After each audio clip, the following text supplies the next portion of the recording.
पुराणों के अनुसार जोगी तथा भोगी दो भाई थे। जोगी धनी था और भोगी निर्धन। दोनों में अत्यंत प्रेम था। जोगी की पत्नी को धन का घमंड था, लेकिन भोगी की पत्नी सरल हृदय की थी।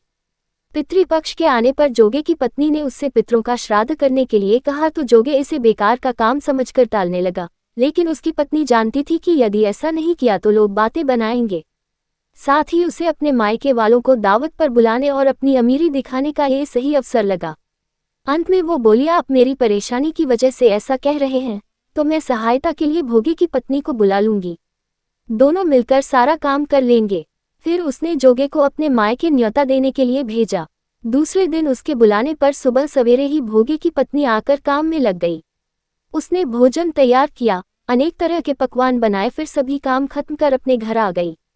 उसे भी अपने घर पर पितरों का श्राद्ध तर्पण करना था। इस मौके पर जोगे की पत्नी ने उसे नहीं रोका और ना वह रुकी। दोपहर के समय पितर भूमि पर उतरे।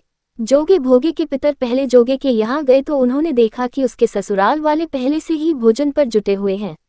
आखिरी में वो भोगे के घर गए जहाँ पितरों के नाम पर अग्यारी दे दी गई थी। पितरों ने अग्यारी की राख चाटी और भूखे ही नदी के तट पर पहुंच गए। थोड़ी देर में सभी पितर एकत्र हुए और अपने अपने यहाँ के श्राद्धों की तारीफें करने लगे। जोगे भोगे के पितरों ने अपनी आप बीती कही।